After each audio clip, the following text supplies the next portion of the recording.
Good evening and welcome to the Township of Woolwich regular meeting of Council on October 21st, 2025. We welcome everyone here today and those watching on YouTube. Council will first review tonight's agenda. Does someone want to make a motion to accept the agenda? Councillor Cadeau, Councillor Bryant, all those in favor? That's carried. Thank you.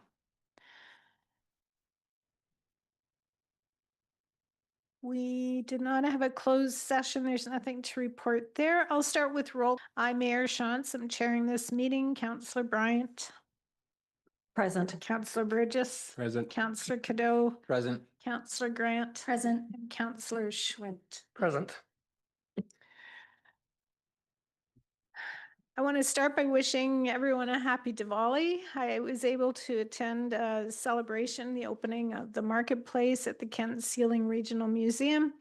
And I know that there are all kinds of other celebrations happening around the township. This week also is Local Government Week, where we celebrate the benefits of local government. And one of my favorite things to do in the year is to meet with the grade 5 class and let them pepper me with questions like, who's your favorite baseball player? Along with actually some very insightful questions. Made me think I had a little trouble with a couple of them. I know staff are working with local teachers to book more opportunities for council to share what we do with the next generation. And also, I would just like to remind people as we look forward to Halloween to please remember to watch out for our little trick-or-treaters and be safe on the roads next week. Please join me in a moment of silence.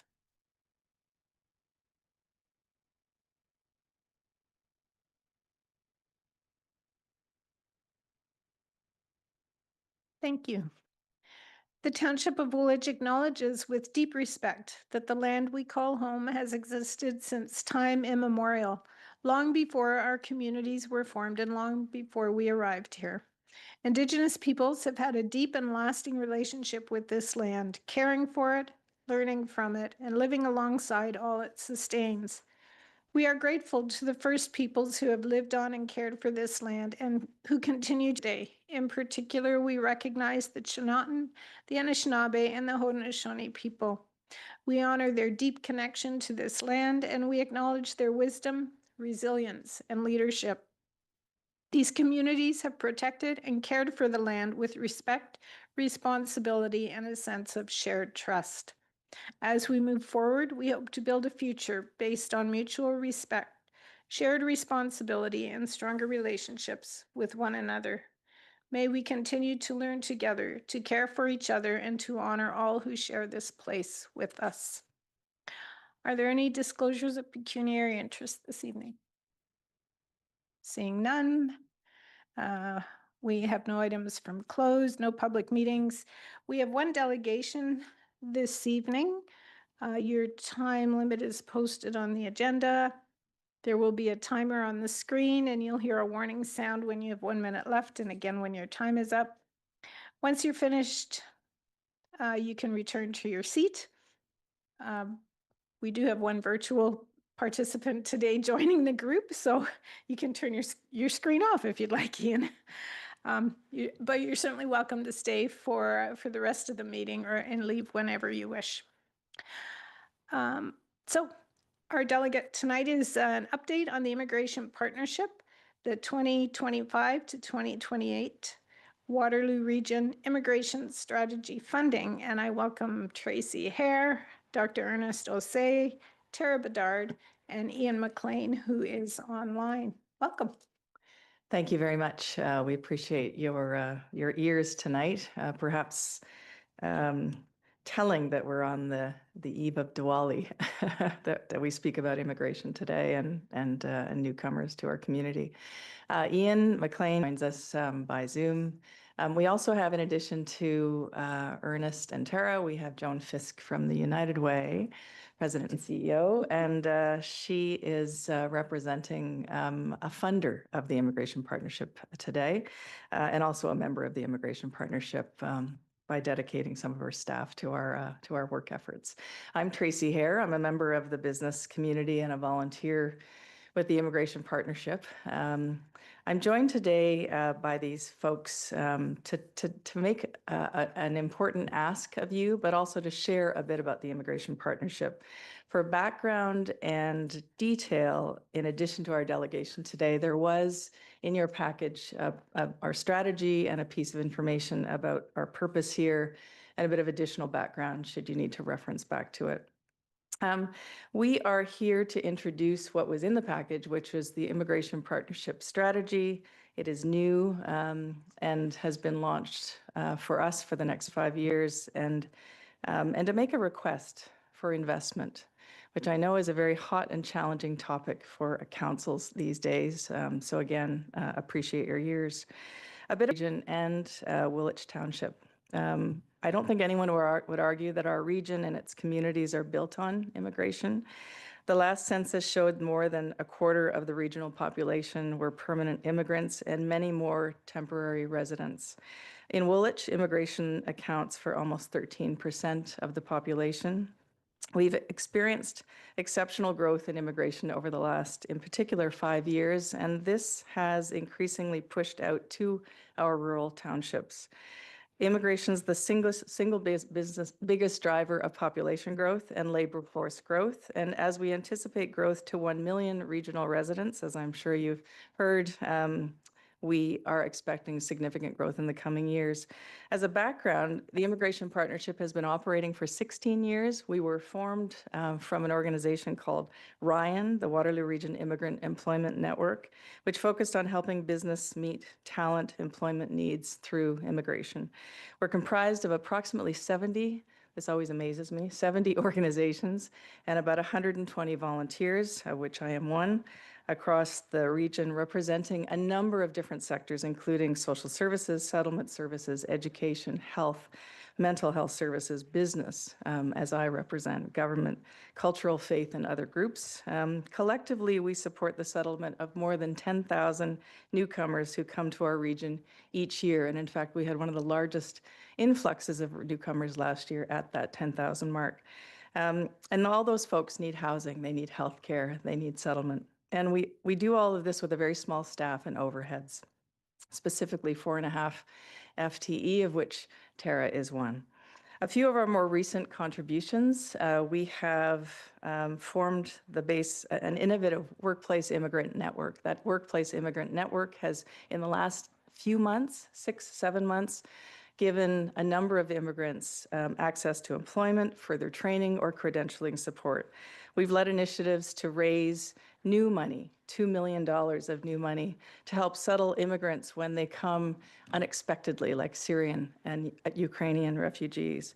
And we're currently leading an initiative across the rural townships, specifically to build welcoming communities and services for international agri-food workers and support the businesses that employ them with tools and resources. We're doing this together with Waterloo Wellington Community Futures and community partners like Woolwich Community Health Centre and Engage Rural. We all know information's power. So in that vein, we mine, we source, we survey, and we share detailed analytics about newcomers with organizations, including our townships and regional and municipal partners. These insights provide a real-time pulse and help us design effective programs and services as needed to inform governments, municipal, provincial, federal, and at times lobby to guide policymakers. The new strategy, again, included in your package, but it's grounded in the expertise of over 1,700 voices of immigrants, urban and rural partner organizations, and the wider community. It supports some of the themes of Woolwich's Community Strategic Plan for Sustainable Community Growth. And through the strategy, local partners will work together to help local services meet the needs of the changing population. We hope to help employers have the tools and resources to leverage the skills of immigrants and help our regional communities be increasingly welcoming and successful in settling our immigrant incomers. We have 4 strategic priorities that will guide our work here: gathering insights and evidence, that information is power piece; mobilizing partners and community leaders to improve access to information and make changes to address the primary needs and integration of immigrants; to influence public and private and nonprofit decision makers to change policy and investment and guide employers to actively improve immigrant employment, and to build immigration partnerships organizational resilience through robust partner engagement, through guidance and diversified funding. So finally, our request to the township. As a region, we're approaching 1 million. We know this work continues to be socially and economically critical. The IP Council has been proactively working to seek out funding sources to address what is essentially about a $230,000 to $250,000 short in our funding. To date, we're pleased to report that in addition to existing support that we received from the region of Waterloo and from the United Way, we've also secured $50,000 in new support from the KW Community Foundation. We're also making outreach to philanthropic organizations, to business organizations, to partners, and seeking more municipal investment in our work. We're asking that the Township of Woolwich, one, firstly, endorse the Immigration Partnership's new regional immigration strategy, and secondly, in part, to support that fiscal responsibility that we have to provide the programs and services that we do, that the township strongly consider and approve an annual investment of $5,000 in the collaborative work of the Immigration Partnership. Thank you very much for your time today, and we invite and welcome, if there are questions, those questions. Thank you for the presentation. Questions? No? Okay. Not see any. Thank you very much. I guess I have a question. How many, so you said about 13% of immigrants settle in the town, in Woolwich or in the townships in total? That was a Woolwich figure. Woolwich? Yeah. And so when you're providing support for our farming community as they use some immigrants for the farms, can you give us a little bit more detail on like what that looks like and how you do that? I would love to, through our chair, Tara Bedard, who is sort of the program expert here today. Tara?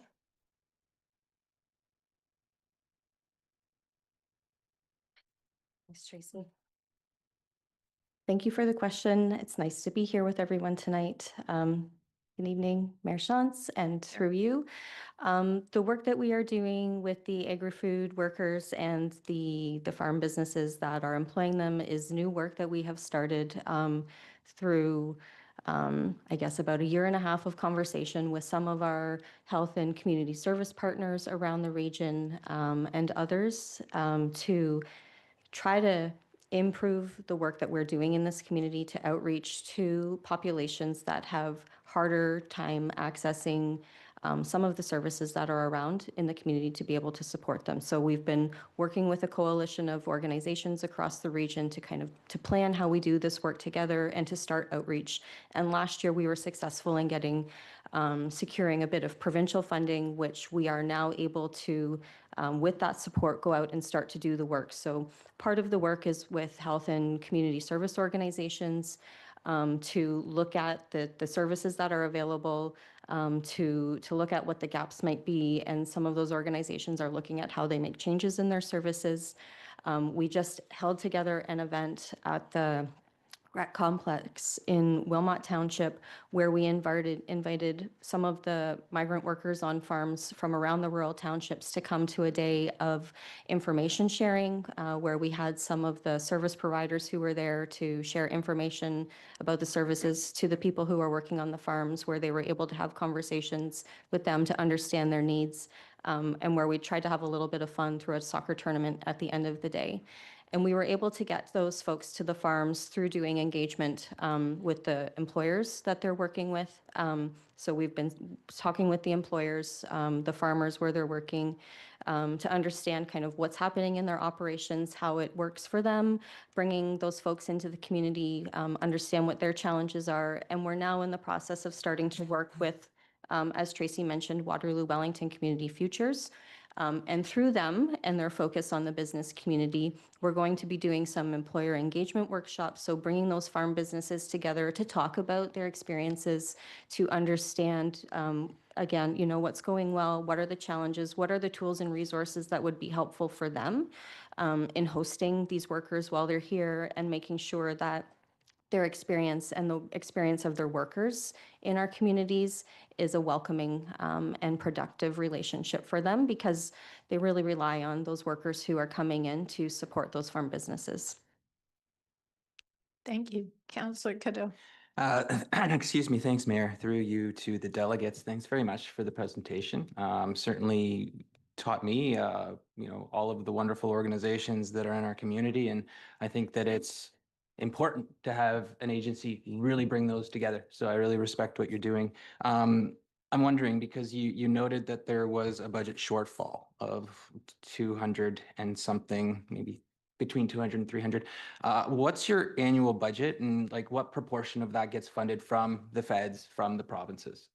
And I asking because I recognize that a lot of the time the decisions are made at higher levels of government, but it's up to municipalities to make it work on the front lines. And so appreciate what you're doing and raising the funds. I'll answer that question, and Tara will correct me when I'm wrong. Essentially, our annual budget is on a bit of a sliding scale over the next 3 years, which is really the horizon that we're really focused on, is in the neighborhood of $800,000 a year. We are principally funded federally, with a beautiful and important contribution by the region of Waterloo in the form of $50,000, and then funding from the United Way in the form of $40,000, I believe. Is that correct? Yeah, yeah. We have consistently been funded by, when we were Ryan, speaking to that historical view, we were funded by the province, wholly funded. Ryan was funded by the province. That shifted to the feds when Immigration Partnership was formed. The feds fund immigration partnerships across Canada. We're not the only one. We're one of the most successful. We're a leading immigration partnership. Others look to us at times for guidance around how we and what we do and how we do our work. But the funding, essentially the cut, has come from the federal government. We were cut substantially by the feds, and so that's really where our shortfall of $230,000 comes from for this year.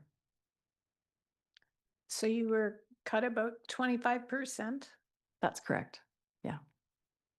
Okay. Yeah. Yeah. Fortunately, for many years, for the 16 years that we've operated, we haven't had to come hat in hand. But here we are today. Okay. Councillor Cadeau. Pretty sure there's 2 recommendations on this one. So I will move both recommendations, as long as that second recommendation is that staff take this back and include it in budget deliberations. So rather than provide pre-budget approval, it would be consider it in the budget process. Yes. I'd second that. Okay. Is there any further Councillor Schwind? Sorry, question. I just don't see a recommendation, or did I miss that? I believe it was an endorsement of the strategy in general, and then it was pre-budget approval, but we've asked for it to be considered, if I'm interpreting that right. Alex, can you or Jeff, can you put it on the board? I can't quickly put it up on the board, but I can say the clerk's office just drafted a recommendation based on the ask. Okay. And I think that the ask is to endorse and align with the Immigrations Partnerships Community Developed Waterloo Region Immigration Strategy. And then I think I heard it was pre-budget approval, but Councillor Cadeau suggested consider for the 2026 budget an annual contribution of $5,000 to the Immigration Partnership.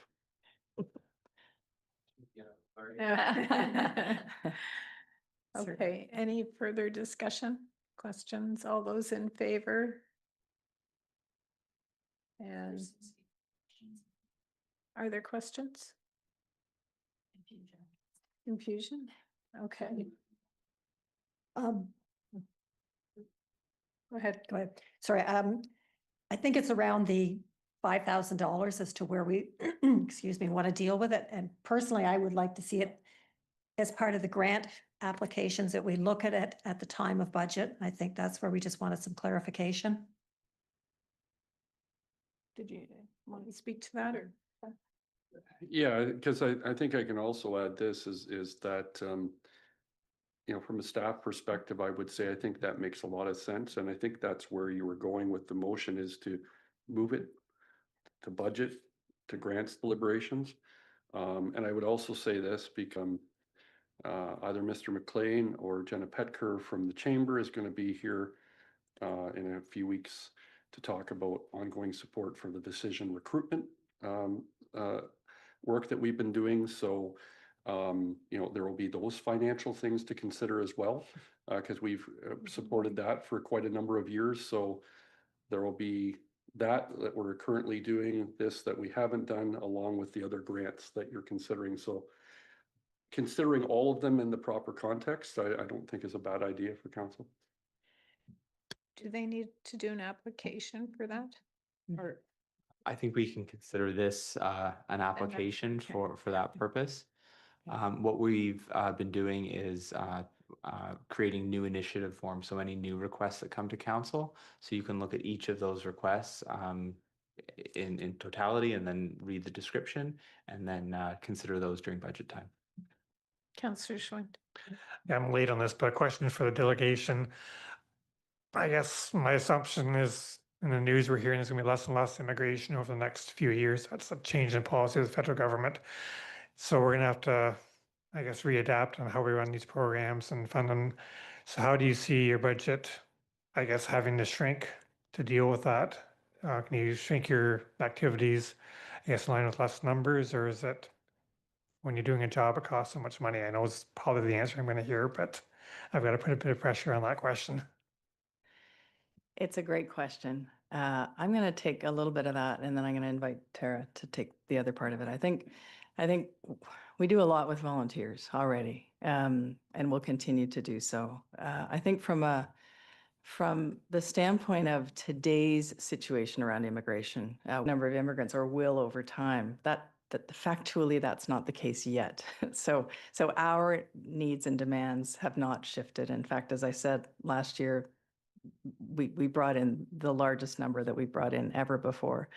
So we do see that dissipating over time based on the changes to policy and approach. I would suggest that we would love to look at a need for a reduced funding requirement over time. We would love to not need to be, frankly. We would love for there not to need to be an immigration partnership over time. Not sure if that'll happen in 3 years. Maybe that'll happen in 5. And perhaps the needs of our immigrant population will shift over time. Tara, from a funding and budget allocation perspective, maybe something more specific on that, though. Yes, what I would add to the comments that Tracy has made is to say the nature of the work of the immigration partnership is such that we are working on building kind of organizational capacity across sectors to support immigration in this region. So we don't do direct services to immigrants. There are partner organizations that we work with. They are serving the immigrants who are coming into this community, and their funding tied to numbers of arrivals makes sense, because when there's less people that come into the community, there's less need for service in their organizations. The work of building that collective capacity in the community is steady, regardless of how many people are coming in.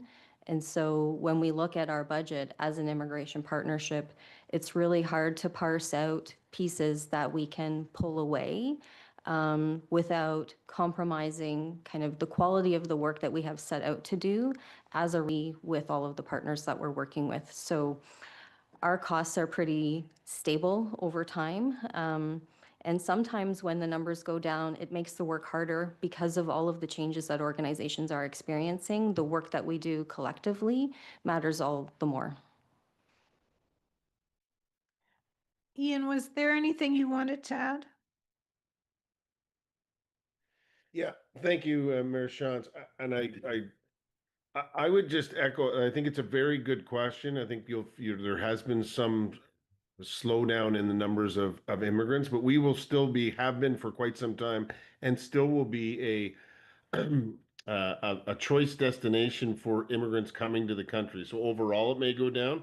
I don't anticipate that um, for any length of period going down a lot in Waterloo region. And part of the reason is this is we require new talent for the jobs of the future, and of course immigration is one of the things that does drive our economy, whether it's, and you mentioned the agricultural community, um, you know, and those types of workers, but also for everything from advanced manufacturing, technology, financial services, and everything in between. So um, I think the reality is that we are always have been a destination for newcomers to Canada, and I think we'll continue to be that. This is again, it is unfortunate that the federal government has cut this funding. One of the counselors, I'm sorry, I couldn't tell which one it was, but that this is a shared responsibility because we here in Waterloo Region are going to have to deal with the fact that having newcomers come here, get them in the workforce, have them feel settled and a sense of belonging to the community is critically important to the success of the community, particularly as we grow. Thank you. Anything else? You're getting funding from the region. What about the other municipalities?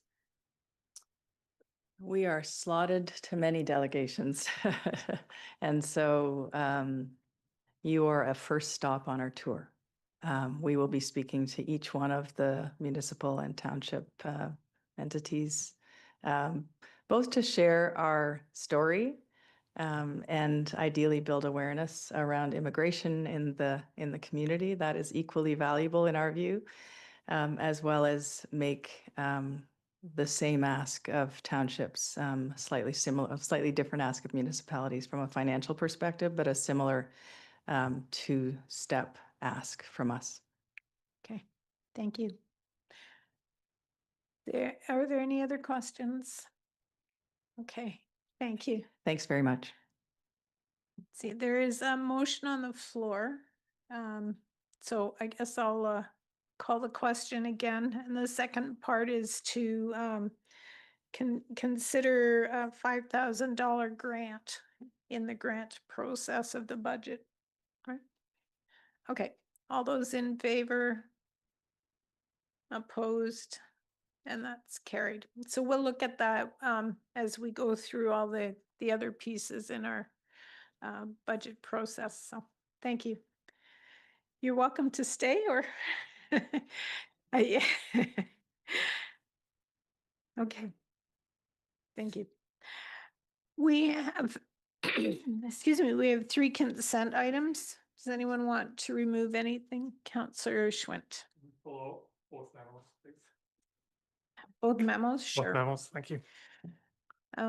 So that leaves recommendations from committee of the whole and adoption of the minutes. Do I have a mover? Councillor Cadeau, Councillor Bryant, all those in favor? And those are carried. So first, the first memo is the fireworks bylaw. Yep, it's more, I guess, clarification terminology, but is this really a memo or is this a draft bylaw that we're passing?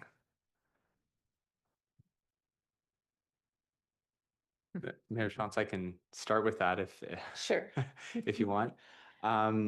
The memo was just to describe to council the changes that were made to the bylaw per your previous request.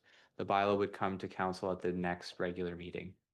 But this is the opportunity to ask any questions of clarification or provide any other direction to staff. Otherwise, it'll just go on your agenda for passage next week. But Officer Cafaro is here to answer any questions you have about the memo, and I can certainly help. You answered the process question I had. Thank you. Okay, anything else on that one? Okay, the climate action grants. Yep, reading the report, which is good information. For the CAO, I guess I'm wondering, can you tell us your expectations going forward on, I guess, the availability of grant money for projects? And then Memo said there's less and less available. Can you expand on that, or would you have any comments for the public? I can't expand, but Anna is online, so she can help out. Even better. Hi, Anna. Hi, good evening, Mayor Shantz, members of council. Yeah, there are currently through the federal and provincial government, there are limited grants. So, I believe they'll be coming back on the market soon. We don't know exact dates, but there are some other private grants that I'm exploring. The one I mentioned in the memo was the Tamarack Institute for the workshop series. I will be looking into more of these to support our climate action work. There are grants always available through FCM, Federation of Canadian Municipalities. However, these are largely studies, and we're kind of done all the studies at this point that we need to move forward with. And the other ones are capital projects, and at this time we don't have the funds to pursue any of those larger projects, but I will be continuing to monitor the grant situation and apply for any that align with our climate action goals, the transform strategy, to support both corporate and community climate actions. Okay. Thank you, David. Thanks. Yeah, just to expand a little bit and get specific. So when Anna says, there are other grants out there, either study or capital program related. If, for example, we had the necessary fiscal capacity to embark on a district energy program, then that is something that there's grants available out there, but it also means we'd have to take the fiscal capacity from somewhere else in the organization, and we know that what that challenge is right now with respect to the state of our asset management gap, our growth challenges, for that matter, our challenges at places like the CHX Arena and others. So there certainly are large grants out there for those types of large community district or community energy programs, but they're not something that we can bite off right now, quite frankly. We just, that would be tough in terms of having the fiscal capacity to do that with everything else that, as you know, is I've just outlined. Yeah, a lot of those grants are a combined loan and grant, and the loan being the larger portion of that, and we just aren't able to take on that at this time, but yeah. Councillor Bryant. Thank you. Through you to Anna. I'm looking at the Net Zero Community Acceleration Program. Can you explain to us what that's all about? I know it's listed for Breslau, but I don't quite understand what they're looking to do with that one. Yeah, so it is a tailored community energy and emissions plan. So it takes the transformed WR strategy, which is for the community, and then our Woolwich Climate Action Plan, which community and corporate. It takes that a step further. It calculates the greenhouse gas emissions inventory of a small community, and this is done on a community basis so that they can really tailor the recommendations for climate action. So the greenhouse gas emissions inventory will be just for Breslau at this time, and it helps to build more of an action plan, again building on our existing action plans. And what's good about this program is that they don't just make a plan for you and send you on your way.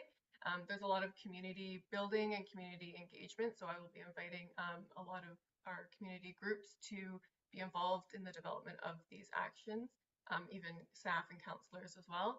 And it's a great way to engage the community. If you recall, during the climate action plan, when I presented that, there was a request for a staff person, for an energy developer to be on staff.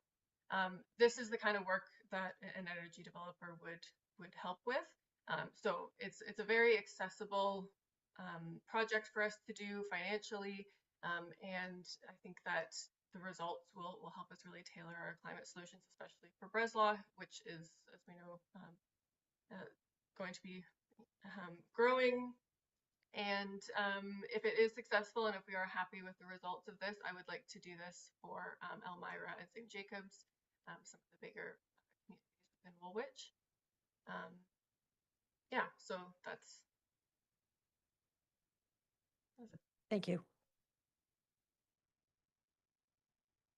Anything else on that memo?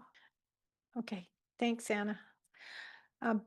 So we need approval on both of those. Do we need to take them separately or can we take them together separately? Okay. Fireworks bylaw, moved by Councillor Schwint, second by Councillor Grant. All those in favor, and that's carried. Climate action grants and programs update, Councillor Grant, Councillor Cadeau. All those in favor, and that is carried. Okay, thank you.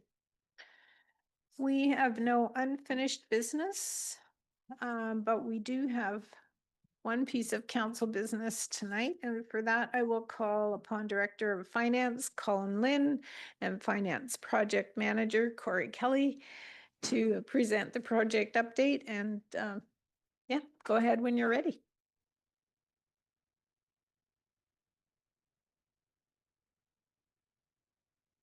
Thanks, Mayor Johnson, through you to council. Just give me a second. I'm trying to get the presentation up on the screen. So we wanted to take this opportunity to give council an update on our finance project. As council knows, you approved the finance project work in the 2025 budget, and that involved a number of things, including the actual software support and the hiring first of a project manager and then potentially any backfill support. So I do want to introduce Corey Kelly, who is our finance project lead on this project. So in the report, we provided a kind of a written update of all of the work done to date. We also included some reference documents, which included a project charter, some training we've done internally, Project Management 101 training, a risk register, different work breakdown structures, a Gantt chart, just a lot of different reference materials, because I understand that a lot of this work is behind the scenes, so council may not necessarily see all the work that's happening behind the scenes, but I think it's really important to show kind of the progress that we've already made and kind of the work up to date, and to keep kind of council in the loop with all of the work that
Thank you, Colin. Thank you, councillors and Madam Mayor. My name is Corey Kelly, and yes, I have over 25 years of municipal experience implementing change and transformation, specifically through technology to municipalities all over the region and the County of Wellington.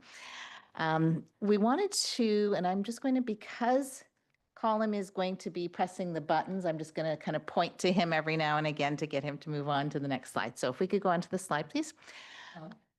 I'm going to talk about it here. Great, great, great. So we are wanting to just talk about the fact that we have actually named this project. We've given it an identity. But a project, you have to remember, has a start and an end.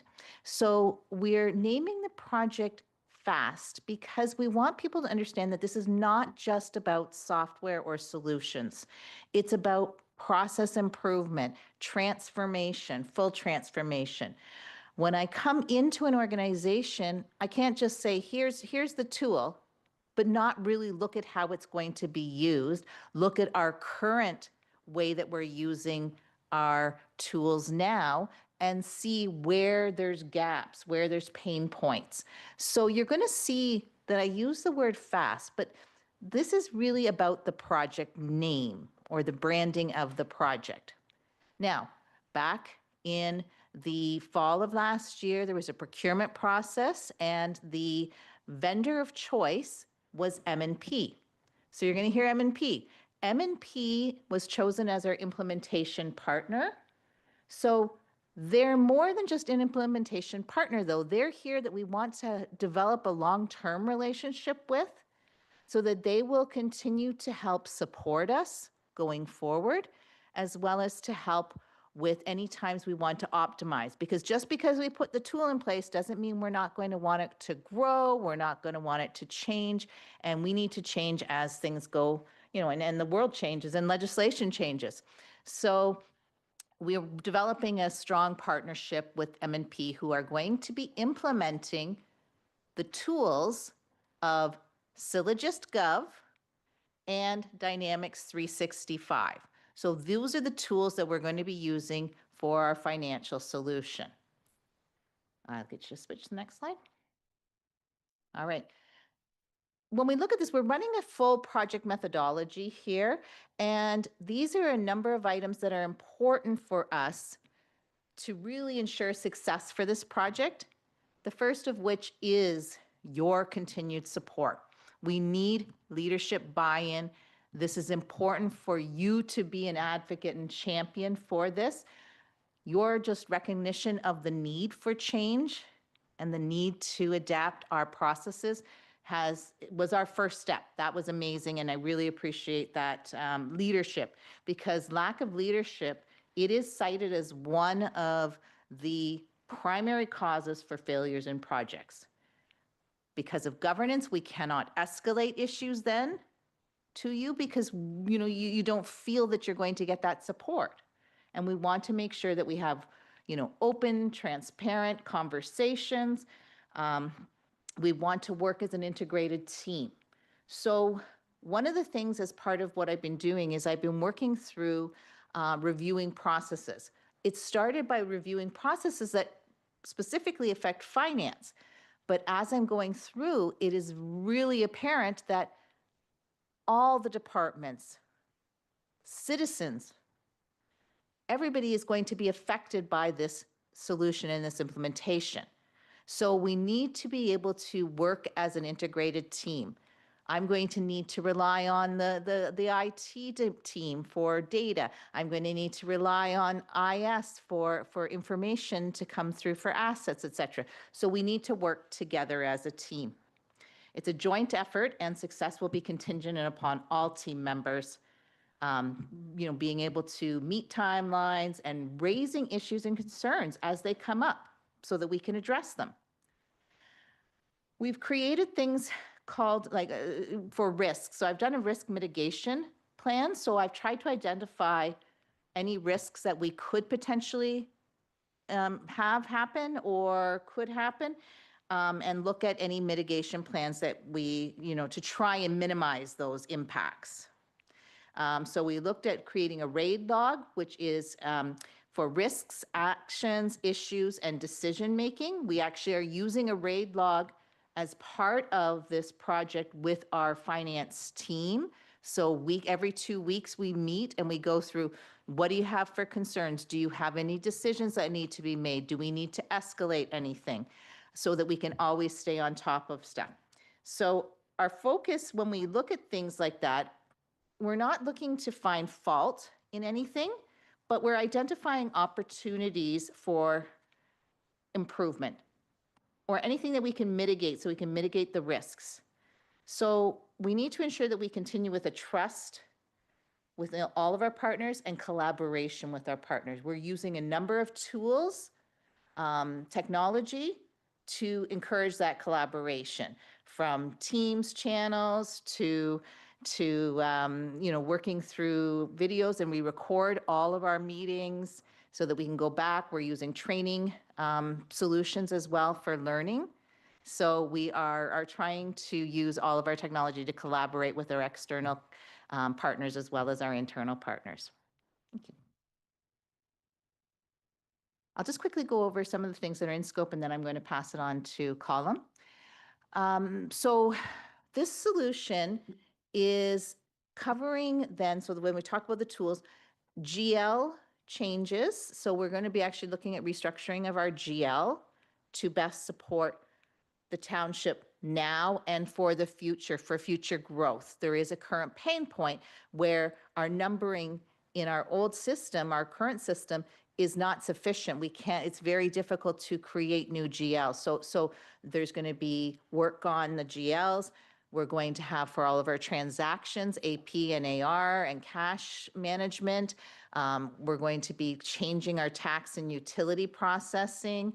And one of the big perks is that we are going to be implementing or enhancing what we have as our current citizen portal. We're going to actually be enhancing that to provide more value for the citizens of the township. So that is going to help to, hopefully get people doing a lot more online if they can, which will then also help with the environment. We're not reprinting out as many paper bills and things like that. So that is one of the goals or a key performance indicator of success that we're looking for. So I'd like to pass it on to Colin. Thanks, Corey. And just to add to that last point that you mentioned, like key performance indicators. So we have a number of key performance indicators that we're hoping will improve the outcomes of this project. So we're tracking right now some baseline measures of different time and staff time and costs to deliver different processes. And then we're going to look at the improvements essentially from a lot of these processes to show we want to really demonstrate the value of this software and how it's finding efficiencies. But where I asked Corey to add in this kind of future work, it's really to differentiate between what we are doing and the work that Corey's doing. And then there's still, on top of once we're going live with this system, there's extra work that still needs to be done. So this is going to change part of the way that we deliver our customer service, at least on the tax and utility side. But we may want to look at kind of a more coordinated or consolidated customer service piece. So that's a future kind of conversation that be aided by some of this technology. We've talked a little bit about budgeting and budget software. This will again help us with reporting, but it's not actual budget software. So that's something we'll want to investigate right after we implement this software, is to implement new budgeting software. And budgeting software, the difference is that's more scenario driven, it's more future focused. This solution is really historical focused and looking at what's currently in the system. We've noticed, and Corey's come across, there could be efficiencies with the way we're doing work orders or asset management and integrating that more fully into our finance software. But again, these we're just focusing really in this on our finance component, but there are other areas of potential streamlining and overlap. And the last two, you'll hear a little bit about coming up to the budgets of allocating costs, how we're allocating different kind of costs. You've also heard a lot of discussion around our utility rates and making sure that we're billing things correctly. This solution will help a lot of those things. It'll make things a lot easier, but there's still a lot of work to be done from the data that we get out of the system to make sure we're using it effectively and we're monitoring those kind of things. So there's still internal control work. It's not just we're going to hit a button and it's going to solve everything, but it's definitely going to improve a lot of the financial information that we're able to deliver to council. Excellent, thank you. Yeah, just to add on to that, it is definitely something that when we peel it back, all these other departments and processes and things do actually feed into finance and the financial solution, specifically things like revenue solutions, right? We have a lot of actual software that's collecting customer information and revenue. And so, how do we integrate this with the tools that we are implementing in this phase, right? We have to figure out, and so there's all these different layers to the actual review of the scope and what's needed for this project. So, okay, thank you. And to that end, we are following a project management methodology. As part of that project management methodology, there are a number of phases that you go through. Of course, initiation is really identifying that there's an issue, something that we need to improve, creating a project charter, which we created a project charter and presented it to David and for signature. And it outlines at a very high level the expectations and outcomes for the project and the timeline, the estimated timeline. We then start doing our planning. We look at scope, objectives, procedures. We then execute. And that is where we get involved with working with M&P as our implementation partner. They're actually going to carry out the, and create the project deliverables for the solution. Internally, we must still continue to work on and carry out the project deliverables for our processes and our changes internally in finance and other departments. Then we have monitoring and controlling, which tracks the progress and manages changes, and that goes kind of across the board. I'm constantly doing these updates, and that's what this is also for here, is to give you an update so that you're always aware of what's going on. So there's never a surprise. We can keep you in the loop. And then finally, closing. So as I said, projects actually are very specifically have a start and an end to deliver an outcome. And so with a closing, we need to ensure that we will finalize all the activities. We will formally close that particular project. And then what we will do is we will do a lessons learned so that we can then move that forward and continue to use the same type of model with all of our new knowledge and the lessons we've learned into a new project.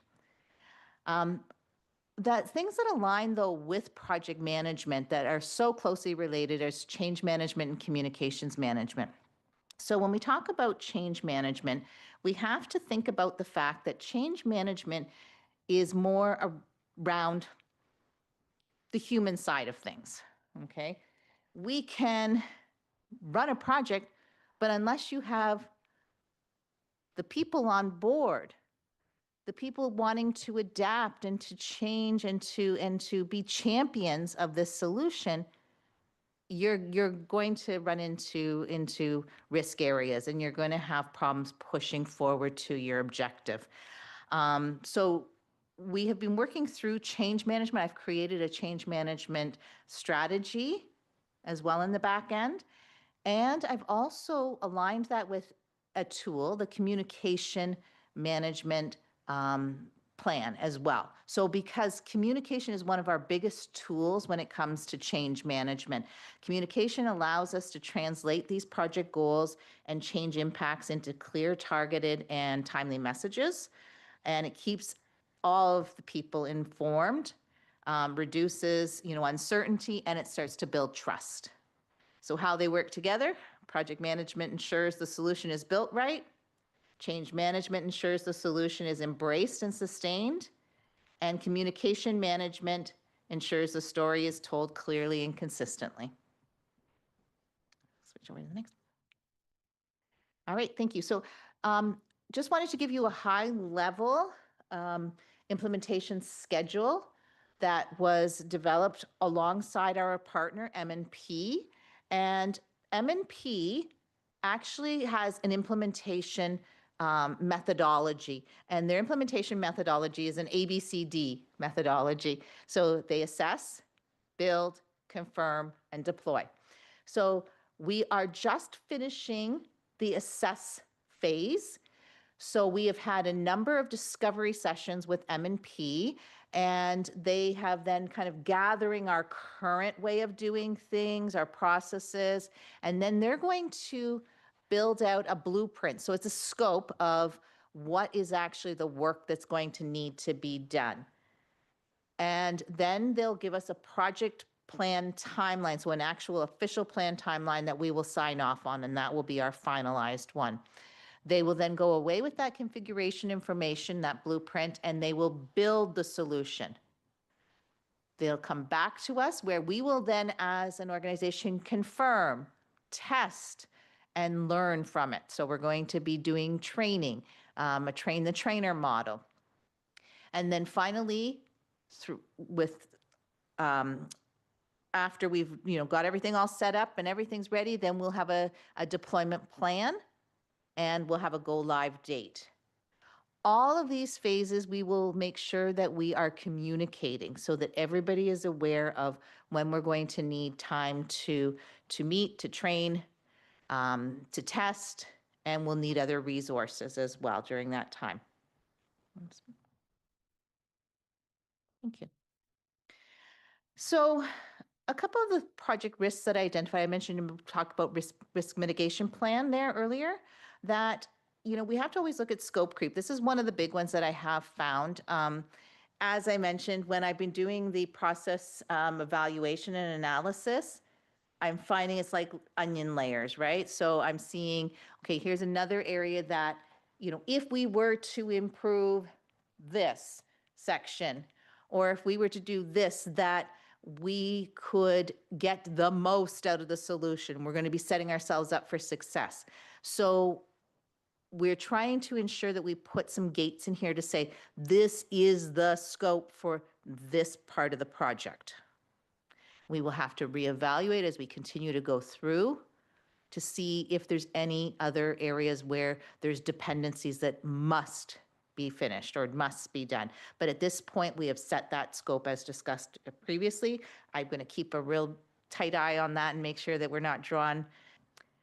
Resource availability as well is going to be something that we have to keep an eye on, because a lot of our resources are, doing this project off the side of their desk. We have to ensure that we have coverage for them, in which case we will be actually looking at the times that we're going to be needing the people the most, which will be during testing and training. We're going to have to for sure look at backup options, people to be brought in for coverage and for helping out at that point in time. The final one is about organizational readiness and change fatigue. As you've talked about earlier today, this township is growing, and so is the needs, and so are the projects and the initiatives that are happening here. So already there is a bit of change fatigue, I think, which we have people who are being pulled into multiple projects.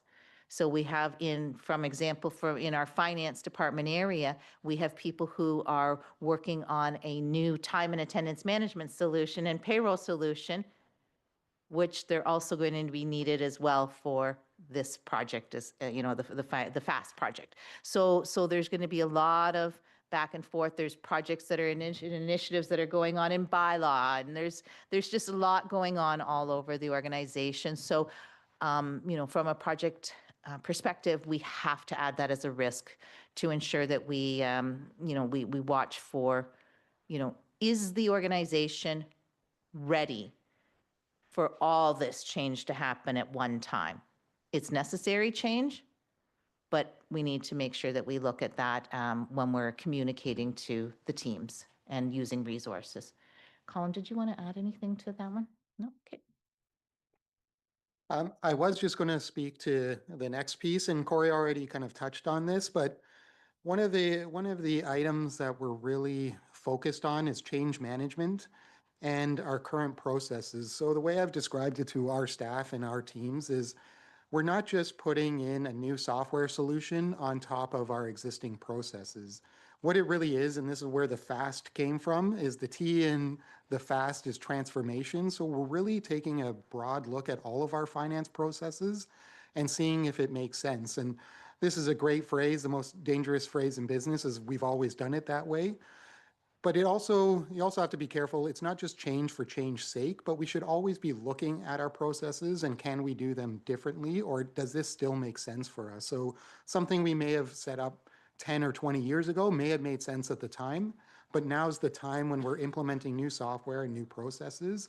Maybe now is the time that we should be changing a lot of our processes. So I would say the bulk of the work that we're doing is really process evaluation and changing and making sure we have more efficient processes that are going to feed into this new software solution. But as Corey already mentioned, that involves a lot of people management. A lot of people are very used to doing things certain ways. Everyone has different degrees of change readiness and change acceptance. Some people are gung-ho. They are like ready to go. They're kind of sick of our old system. And the sooner we can get this in, the better.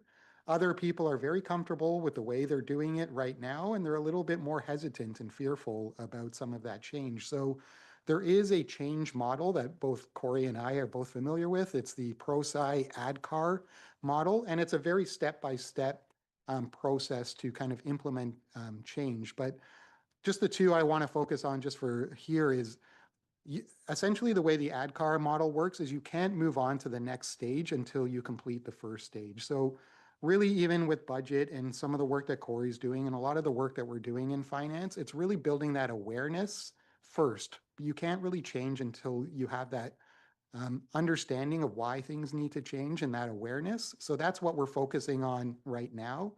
And the second part is that desire to change. So yeah, it's great, but I think it's working fine now. So it's identifying some of those pain points and then seeing, well, these are some ways that it's going to help you in your day-to-day work, and to really get that buy-in, giving them the awareness and the desire before we build on that, giving them the knowledge and the ability and reinforcing things. It's really, we're focused so much on that awareness and desire for change because we want to build lasting change. We don't want Corey to come in, implement a new software package, and everyone just stops using it. They don't have the training. I don't really understand it, and we're just not getting the best out of the software. We really want to have everyone bought into it. That's why we're taking this very methodical approach to change. And we do have, Corey outlined a very complex, comprehensive change management processes to walk all of the different levels of staff through that change management process and making sure they all feel supported and they're bought into the change in the software that we're doing. Back to you. Yeah, thank you. Thank you. In addition to that, just quickly, that one of the things with that methodology is that it's not just, oh, this is what I think, this is what I think I'm seeing.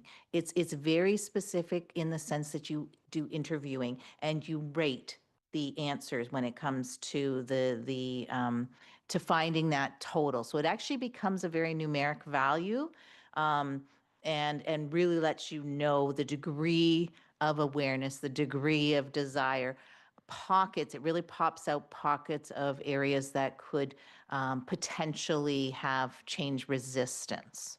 So it is a really, really great model and great program to help move every day.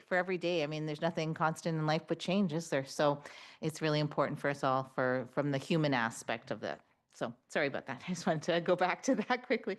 I mentioned earlier about the fact that as part of what I've been doing as soon as I got here was I started to sit down with people not only in the finance department, but I also met with people in bylaw and in infrastructure services and recreation to go over processes. How are they currently, for example, collecting user payments? So or fees. So we went through and I actually documented and I created a process workflows to look at where the pain points are and are there areas that we can actually look at streamlining or making more efficient now. So a couple of the things that we're working on right now, so even before the solution is in place, because remember I said that's just a tool, we have to look at these processes, is looking at centralized bill payment reconciliation. So again, all of these things have multiple steps to them. The first step that was identified, though, was the fact that the service that we were using from Royal Bank was we were actually getting faxes and emails with payment information from not only Royal Bank, but all banks. So anybody, any place where our citizens bank at, we're getting these information in, and people then are manually entering that data into the financial solution. So every time somebody pays a bill, they're getting that information, manually putting it in. So we looked at contacting with RBC, and they're setting us up currently in a consolidated banking model. So all payments from all of our citizens for any customer that's paying a bill is going to then all filter through into RBC, and we're going to then be able to receive a report, a spreadsheet report that we're going to, in the new solution, going to be able to import directly into the solution. It'll then reconcile those payments. It's going to apply those payments. It's going to cut hours and hours and hours of manual effort out of the process. So that is one kind of quick win then that we've already started that process with RBC to get rolling on. Another one is that we noticed, of course, that with our data, we've got a lot of data cleanup. We're going to need to standardize, vendors and customer names and account information so that we, have a source of truth. So we've started that work as well. Another big area that's needing to be worked on, and I'm starting to work with our AP clerks on, is digital AP imaging. Specifically with AP, but overall we need to move to a more digital way of approving and signing things. So we're looking at this specifically for invoices. So we get invoices from all of our vendors. They're actually coming in for the most part digitally. But what we're doing is we're then printing those things out and then writing vendor numbers on with a pen and then sending it through our interoffice mail, so not even by email, like sending it off to the different areas for then the department heads and directors and managers to then manually fill in GL account number and all and then sign their approval. And then they send it back through that mail system. Then it gets rescanned to be, a PDF. So there's just so much inefficiency there and time. It's time consuming for us to be putting in, our payables, right? So it can cause delays. Check signing, right? There's actually no legislation that says that we have to have wet signatures. When I say wet signature, that's our actually using a pen to sign things, right? So we can look at, secure ways to digitally sign checks. There's a lot of efficiencies that, through this process evaluation, I've been able to find, and we're going to start to work on even before the tools, the new solutions in place. And then finally, the integration of revenue solutions. Now, this is a bigger one, and it also coincides with that other slide where we talked about the need for like a consolidated customer service. It's all about the fact that we currently have and collect revenue in probably about 8 different systems here, where there's, multiple areas where there's customer information. There's multiple areas where people are collecting information. So from building permits to, paying for your kids' swimming lessons, et cetera, right? There's so many places that we're getting revenue in from, and we need to look at how we can integrate that directly with our financial solution. So as you can see, those are just a few of the first ones that we, I feel are easy enough to start tackling now before our solution's even in place. Wanted to just also share with you, we talked about communication and status updates. On the screen, you'll see an example of a status update that we share. So I actually meet with the finance team every 2 weeks, and then we have our finance meeting once a month. And then we will also be starting to share on a more regular basis with the senior management team. We will be sending them monthly, and then council, we'd like to send to you updates when we hit milestones as well, or more often if you feel that's necessary. So things like this, right now we are on budget. Okay. So right now we're hitting on budget. Of course, with resources, we want to look at, there may be additional resources needed for backfills. The timeline I've put as little as orange because based on our scope, will we need to move, the timeline? We were just a little not sure exactly until we get that final project plan, how long the time is going to be till the end. And then scope is also in green right now. Go ahead. Okay. All right. So finally, it's the project is progressing on time and on budget. Oh, got raining coming down. And we have just finished, as I said, we're just finishing up the assess phase, and then we'll be moving into the build phase. And they will go off and they'll design and configure. Thank you for your continued support from council. This is important. It's so important that you've recognized this initiative and that you're supportive of it because you will be our champions, as we continue to go out and when it does start to affect citizens and we start to put out information about citizen portal and it's there for you and the citizens of the township for sure. Continued support and collaboration from all the departments is something that we know will lead us to success on this project. I'm going to pass it to Colin. And then this is just my last little piece, takeaways to council. So this presentation and this conversation is really kind of our commitment to provide regular communication and milestone reporting to council. So you're well informed and up to date of exactly what's happening and some of the benefits that we're seeing from the projects. We do believe, we showed some of those quick wins, that already the project's delivering tangible outcomes and efficiencies already, and we just know that that's going to increase. And I think that's important for council to see some tangible benefits from this investment in the project. There will be change resistance, and that's just natural with any kind of changes to any of the work that we're doing. And it may take time to overcome, but we do have plans in place and strategies in place to overcome some of that change resistance. We are a little bit concerned about that resource availability and change fatigue. There's a lot of changes happening all at once. Corey mentioned the time and attendance, the payroll software. We're changing some of the ways we're approaching budget, finance software. Sometimes that change fatigue can set in of like, okay, we're changing everything here.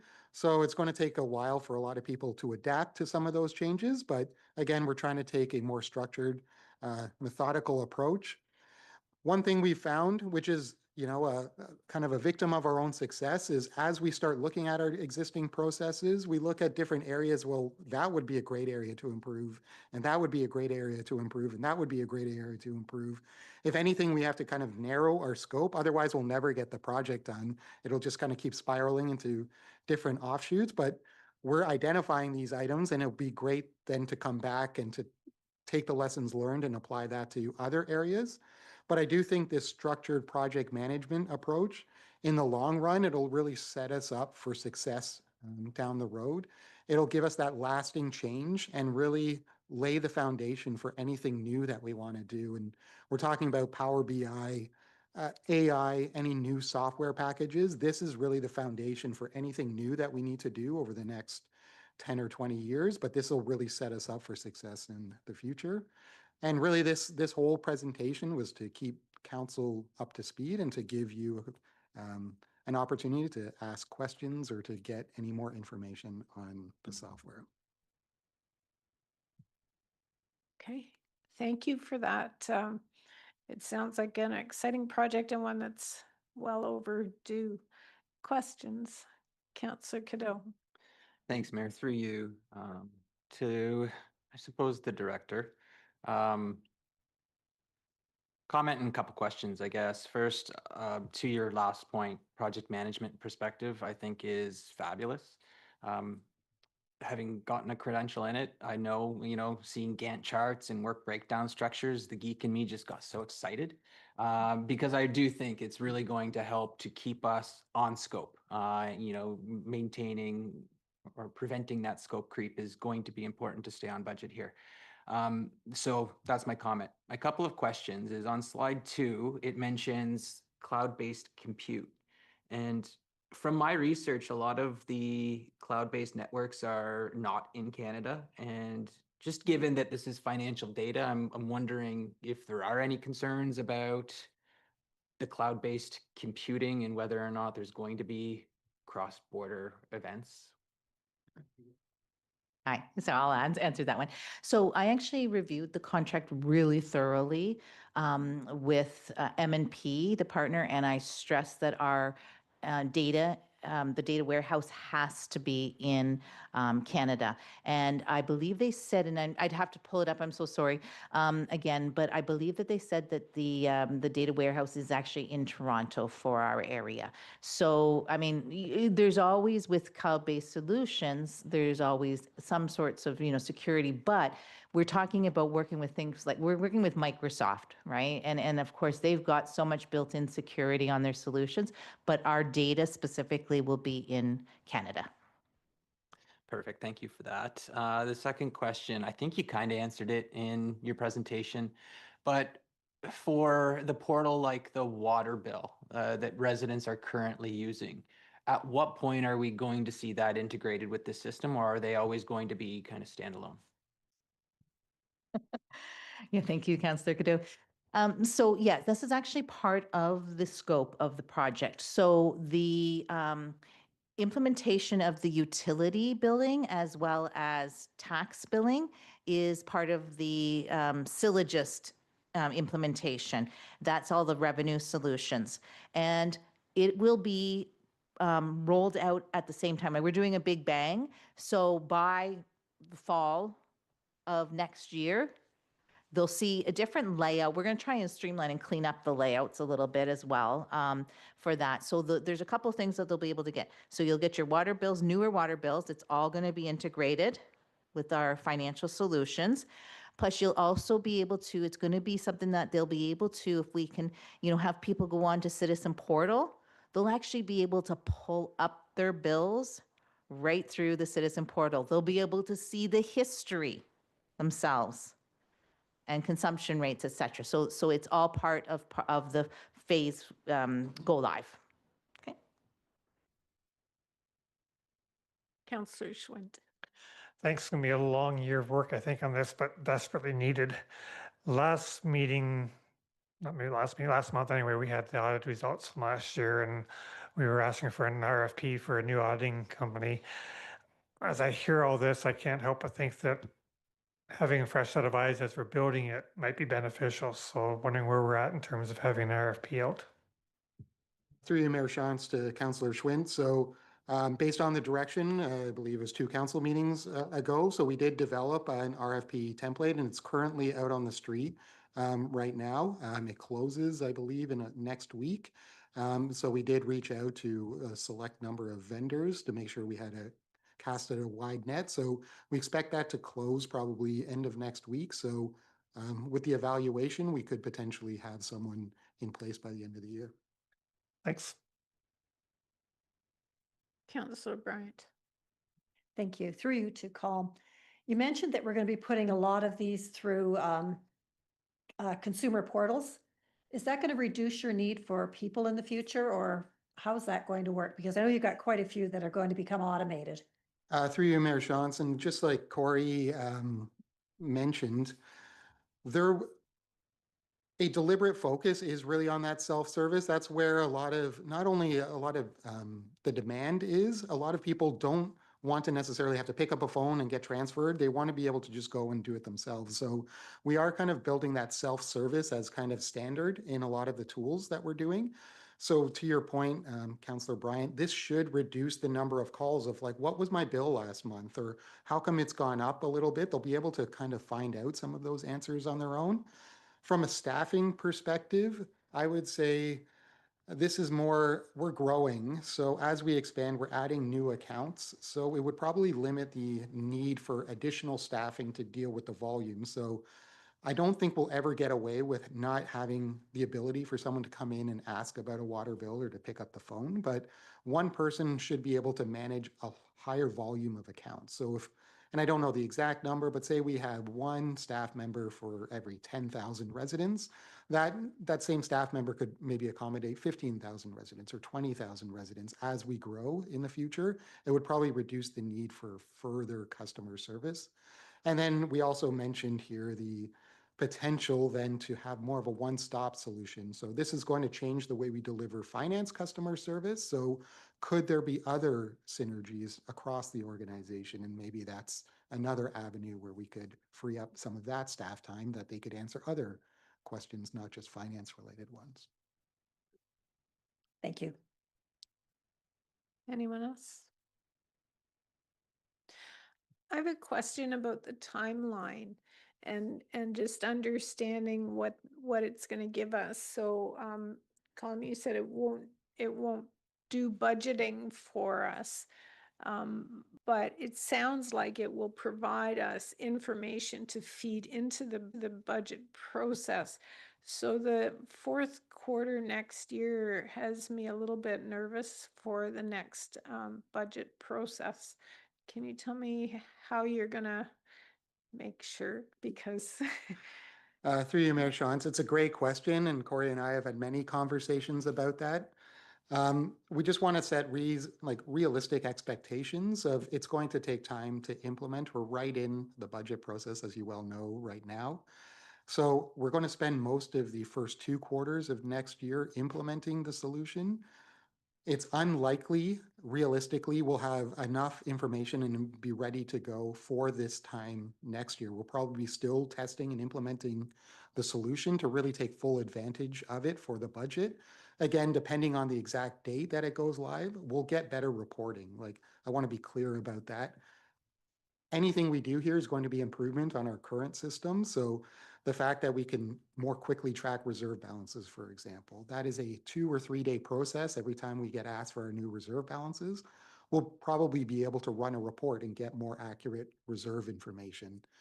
Some of that will be available for the budget, but others will take more time as we develop and configure reports, probably more into the 2028 budget development. That's when we'll really start to see the real impact on the budget timelines. We can change a lot of our templates. We'll probably be stuck with a lot of the budget templates we're currently using for next year's budget, just because we wouldn't have the time with this to, and again, talking to the change fatigue, to implement a new finance system and then to revamp our entire budget all in the same year. Probably do the finance system first and then implement a lot of the changes we've been talking about to the budget in the following year. I think my caution, and I get what you're saying, but my caution is you've got go live fourth quarter 2026. And so if you're going to go live, will council be able to get, so if there's some glitches or whatever, will, I guess it's a caution more than anything, you know, at that particular time when you're trying to implement budget and provide information to make sure that you've got your bases covered. And through you, Mayor Shantz, we've again had some very heart-to-heart conversations about this is one of the worst. There's no good time really to do this. It's either, you know, year end or budget preparation, but we're going to try as hard as we can to go ahead of the budget development, because we can't be knee deep into budget work, working very late, full out, and then also trying to implement a new finance software. So as much as we can, we're going to try to get most of this work done before the budget process starts. But again, putting a realistic expectation, if things don't go to plan, we may be looking at more towards the end of the budget process, Q4, but anything we can do to accelerate that timeline and to miss that budget blackout period, we will try to hit. Okay, good. Anything else? Okay, thank you very much for the update, and we look forward to the next update. Oh, there's a, excuse me, a recommendation here that we received the report for information. Councillor Cadeau, Councillor Grant, all those in favor? That's carried, thank you. There's one bylaw on the agenda, and that's confirming actions and proceedings of council.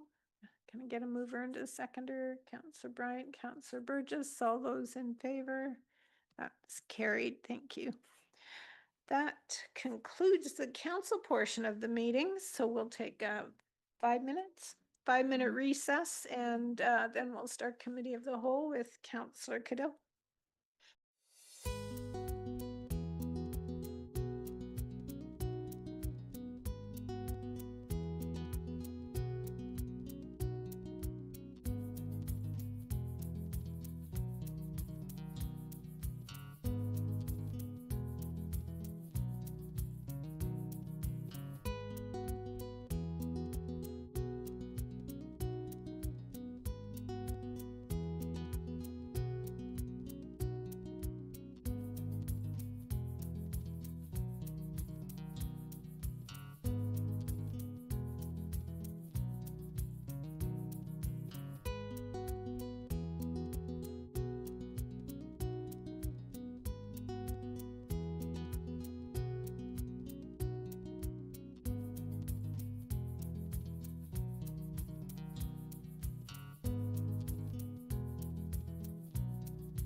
evening. We are now meeting as committee of the whole for items that require more debate and discussion. We'll not be making any final decisions on these items, but proposing recommendations for the next council meeting. If anyone in the community has feedback on these recommendations, we encourage you to reach out to staff or submit comments to council before a final decision is made at the next meeting.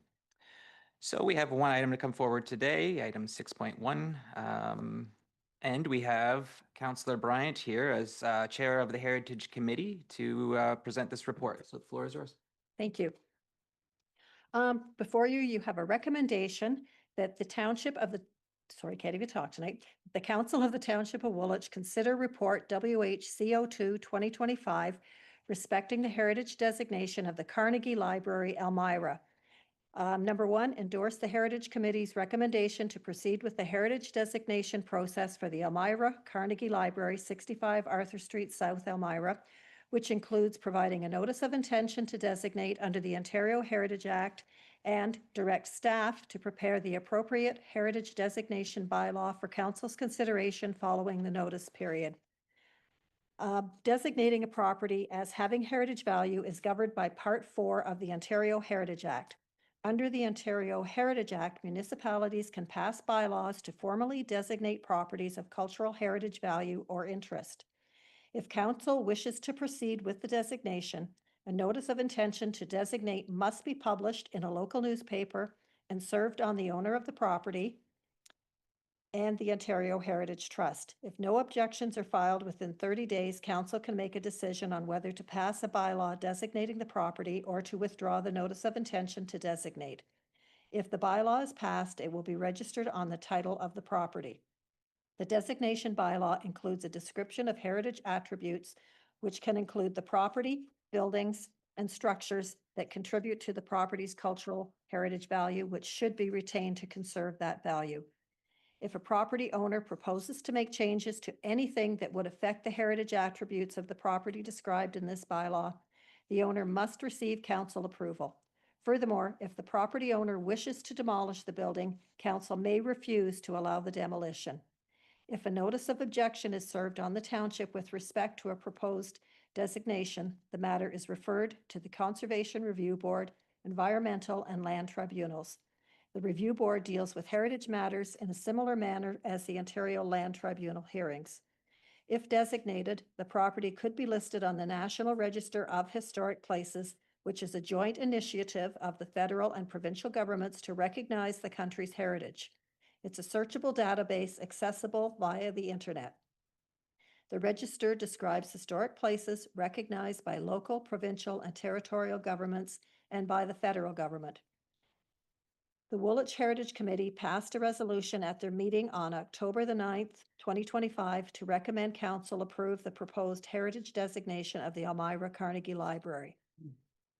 For a property to be designated as having heritage value, it must meet one or more of the following designation criteria as set out in Ontario Regulation 906, criteria for determining cultural heritage value or interest being design or physical value, historical, associative value, or contextual value. The Elmira Carnegie Library is a well-preserved example of a rural 20th century Canadian Carnegie Library building. The circa 1913 building, located at 65 Arthur Street South in Elmira, is characterized by its masonry form with simplified Beaux Arts decoration, large window openings, and a functional plan. The parcel containing the Elmira Carnegie Library building and the subsequent addition covers approximately 0.12 hectares at the corner of Arthur Street South and Wyatt Street in Elmira. The Woolwich Heritage Committee receives meeting secretariat support from the Corporate Services Department and planning support from the Development Services Department. The township owns the building and is responsible for capital items, and the region of Waterloo is responsible for repairs and maintenance. Approving the heritage designation will have future implications on repairs and maintenance expenses. The Heritage Committee hopes to mitigate this by applying for heritage grants and asking volunteers to do some restoration work. For financial implications, we have the cost to advertise the notice of intent and notice of designation along with associated mailings, and having a law firm register the bylaw on title. Costs are estimated at $900. These costs will be covered by the Heritage Committee's budget. There's no climate impacts. There will be a community strategic plan impact. The strategic plan, Thriving Together, a blueprint for sustainable community growth, recognizes that Woolwich has a rich history and heritage that we will continue to celebrate and honor, designating properties that have significant heritage value for the community support for this local historic perspective. In conclusion, the Woolwich Heritage Committee recommends that Council endorse proceeding with the designation of the Elmira Carnegie Library at 65 Arthur Street South, Elmira, in accordance with the requirements of the Heritage Act, including sending the required notices and drafting the appropriate bylaws as applicable. And with that, I'd be happy to answer any questions. Thank you, Councillor Bryant. Are there any? Mayor Shantz? Thank you. I support the notion of a heritage designation. It's a beautiful building and a great piece of our history. My question is also knowing that the library committee in the next years is looking to ensure that all our libraries are AODA compliant and up to snuff. So is Thomas online? Yeah. Yeah. So my question would, I think, be for Thomas, if he's had any kind of interactions with the region on the library and what kind of upgrades they might be thinking of for the Elmira Library, and then to Bonnie, if those would be in contradiction to the heritage designation. You, Councillor Cadeau, to Mayor Shantz. We have had some discussion with the region over the last number of years with regards to both St. Jacobs and Elmira. St. Jacobs being actually the much more difficult location in terms of accessibility. You may recall that township staff did have an accessibility audit completed in 2024, and that really looks at whether the building was constructed prior to 2015. So technically, both buildings are AODA compliant at this time due to the age of the facilities. The Elmira Library specifically, there was an elevator installed, I think it was in 2008, 2009, kind of in and around the major facilities campaign that we went through at that time. But kind of wrapping this up and looking from a heritage aspect, the heritage aspect for the most part is going to look at the exterior of the facility. So I don't imagine it would have much of an impact on this topic, but yeah, it's ongoing conversations with the region. We're responsible for capital as the township. So looking at ways in which we can make the buildings more accessible where possible. Okay. Thanks. And Bonnie, do you see any contradictions? No, right now there is the library, as Thomas said, and that's in the new wing. There is nothing that we could see in the old wing that would be effective, and it's only the exterior that's being designated, nothing on the interior. Thanks. Any other questions? There is a recommendation moved by Councillor Grant. Can I get it seconded by Councillor Burgess? Any other discussion? Call a vote then. All in favor? And that's carried. Thank you. And can I have a couple of comments before we move Please. on, please?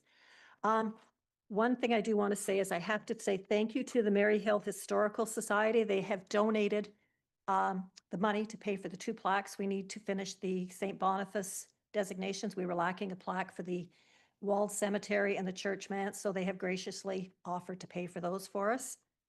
And also it's the 10th anniversary of the Heritage Committee since they've set up and started running. So 2025 marks 10 years and we're moving forward.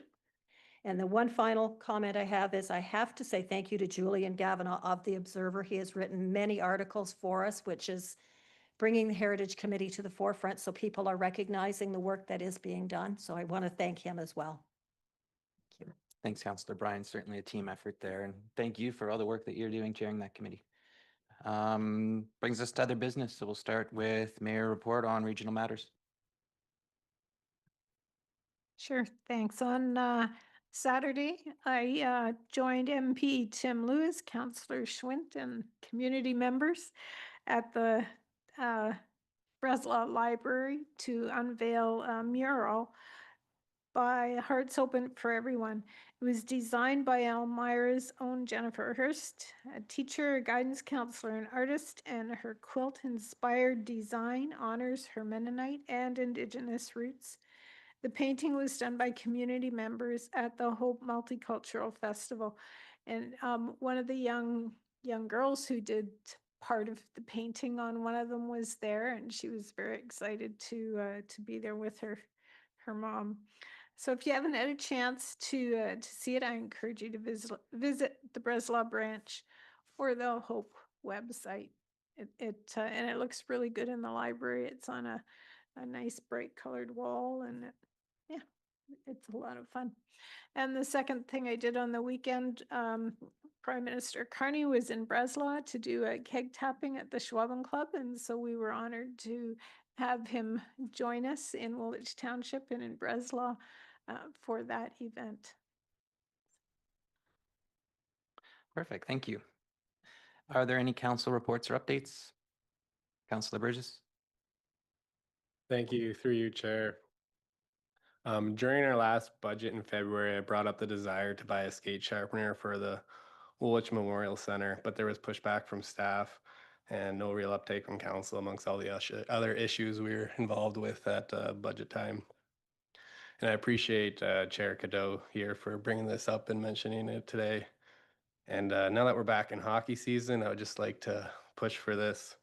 The skate sharpeners are reasonably priced, only a small cost, around $1,500 for the township. They're pretty much automated and take very little skill to operate, and they can probably be a good money generator.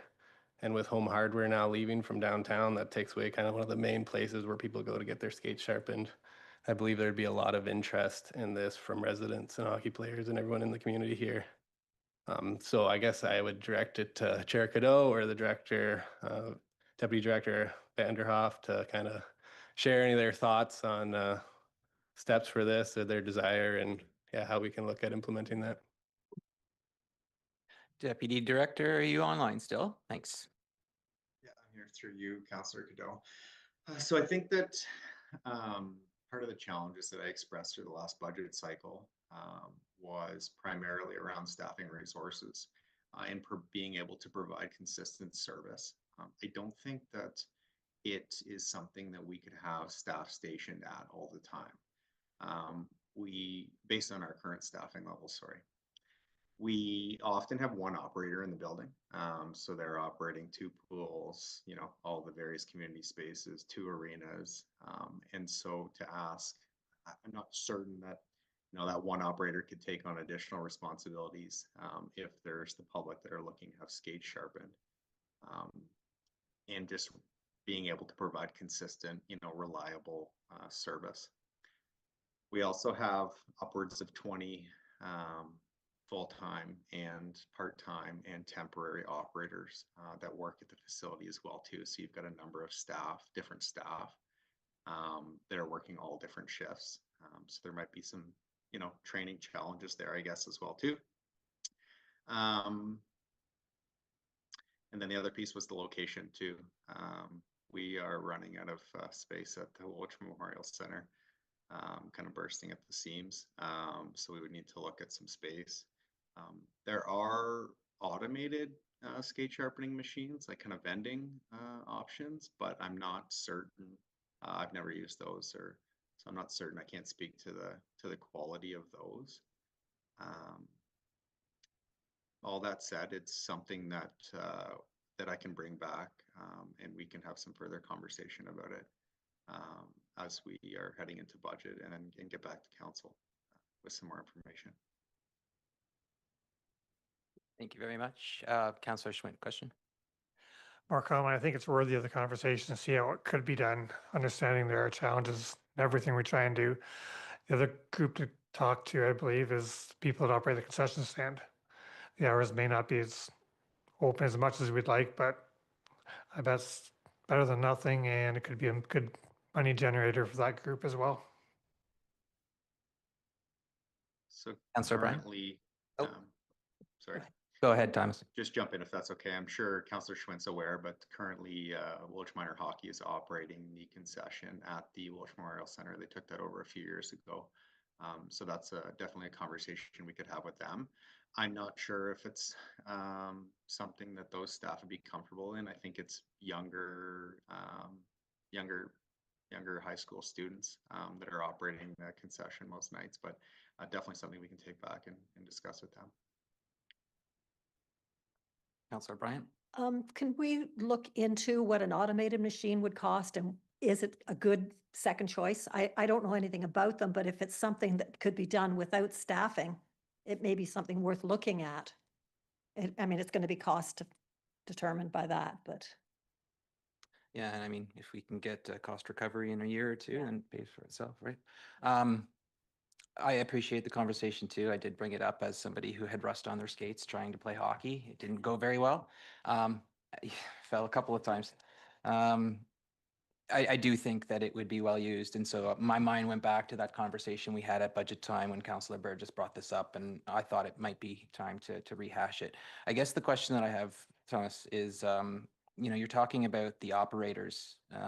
Is there any other staff that might be able to do this besides operators? And I'm just thinking, the people that are positioned right at the front of the Memorial Center, like that's staffed pretty regularly, from my understanding.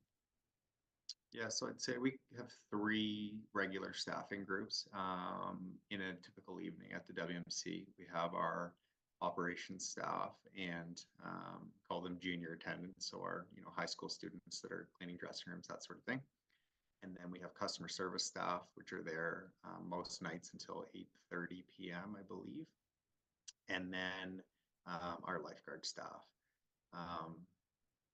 So yeah, leave it with me. I appreciate the reminder from council. I'll take it back to the team and we can discuss and see what options we might be able to come up with.